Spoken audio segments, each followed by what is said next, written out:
When I heard this news, I was quite baffled. It reminded me of those people who change their mind when the weather changes. The weather's sunny and, they're going to go and do something, and then it starts raining and they change their mind. Often with my boys, when we go to BMX training or we plan on going riding, there might be a bit of rain here and there. And a lot of people cancel training, they don't go. We turn up the training and actually the weather turns out to be fine. So the people that decided not to go and change their minds actually miss out on an opportunity.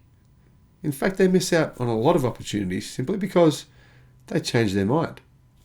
I'm curious, have Rivian and Mercedes missed out on an opportunity because they've changed their mind? I don't know, but I'm curious as to know what exactly happened here, because something strange is going on. Hello my friends and welcome to the channel. I'm the Electric Viking.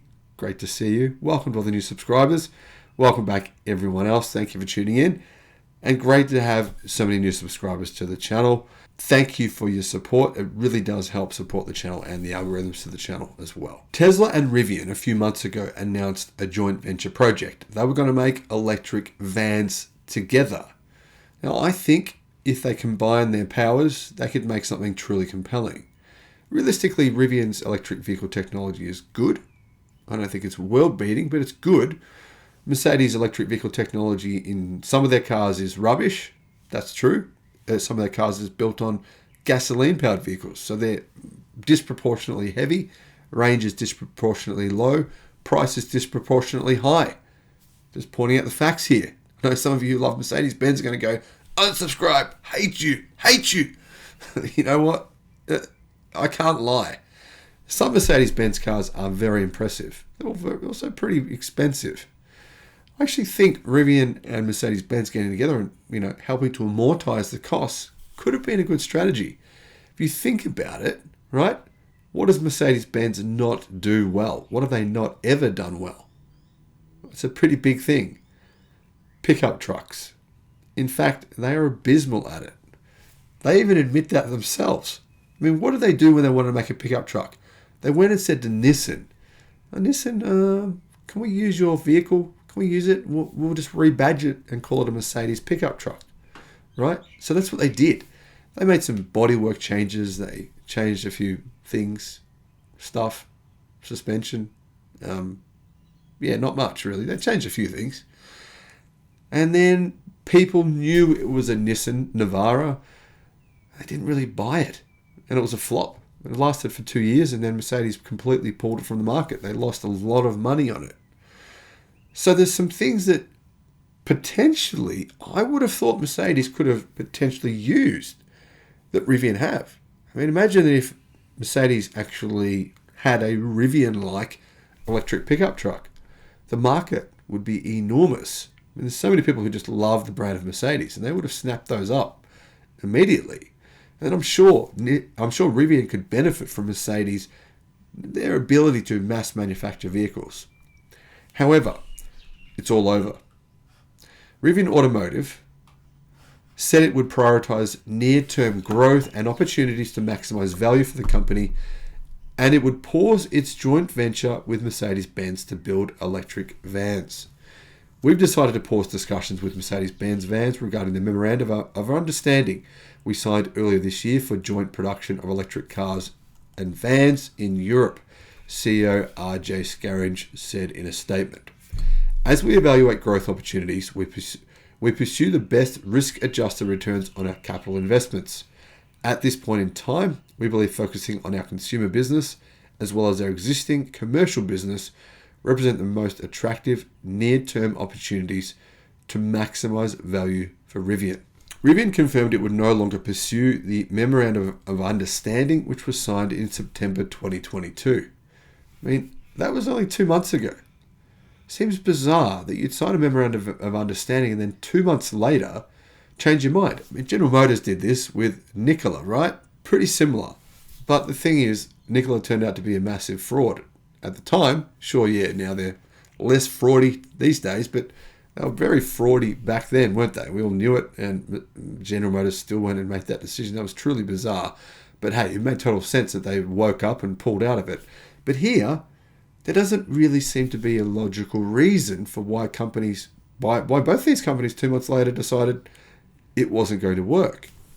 Additionally, the head of Mercedes-Benz Vans, Matthias Geisen, said he respects Rivian's decision to prioritize the delivery of its consumer business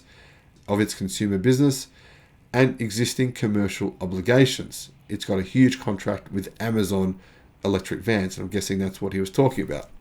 Mercedes' electrification strategy remains on its original timeline, say Mercedes, as the paused partnership with Rivian will have no effect on the German automaker's plans to transition to more electrified options.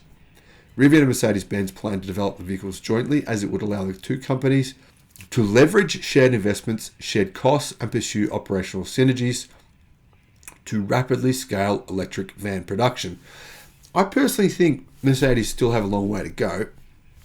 We're not really looking at them with the magnifying glass that we look at Tesla with. We're not. For example, the 20 best-selling electric cars in Germany. One of them is Mercedes in 18th place for the year. 1 out of 20 in Germany. That's Mercedes' home market. It seems as though they're still not really producing that many EVs, so I would have thought they could benefit. Now, analysts saw it as a strategic move for Rivian, as it would allow Rivian to penetrate a new market, being Europe, and accelerate growth in foreign markets. Dan Ives of Wedbush said Rivian was primed to capture the massive influx of current and future EV demand because of the deal. However, the change has Ives baffled. Like me, he's curious to know where the deal went wrong just 3 months, in fact less than 3 months after it was signed. This is a complete head scratcher that Rivian scraps the deal less than 3 months after a major announcement, Ives told Teslarati. Never seen anything like this, but then again, it's a twilight zone in 2022, so nothing is off the table.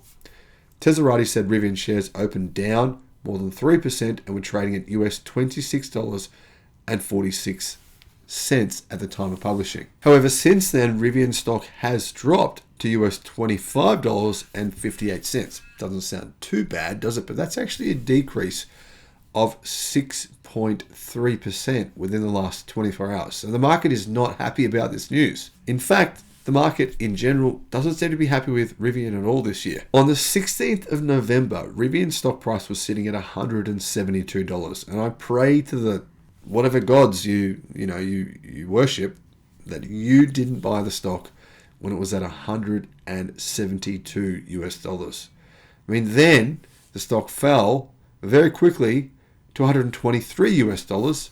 Now it's sitting at $25 US.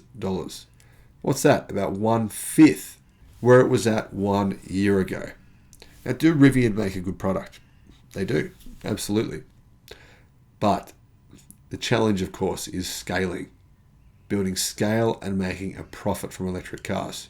The reality is right now, most major automakers in the world haven't figured out how to do it with an EV. We all said it would be easy. Not we all, but the media all said it would be easy. They said all the Tesla killers would kill Tesla. And, apparently BYD is about to do that too. I'm not so sure. It's harder than it looks. Rivian and Mercedes-Benz together could have been a formidable obstacle. Could have been quite a powerful business cooperation that might have resulted in a really good product. I don't know though. What do you think went wrong? No one seems to really know what happened here. Let me know your thoughts in the comment section below. And thank you for watching.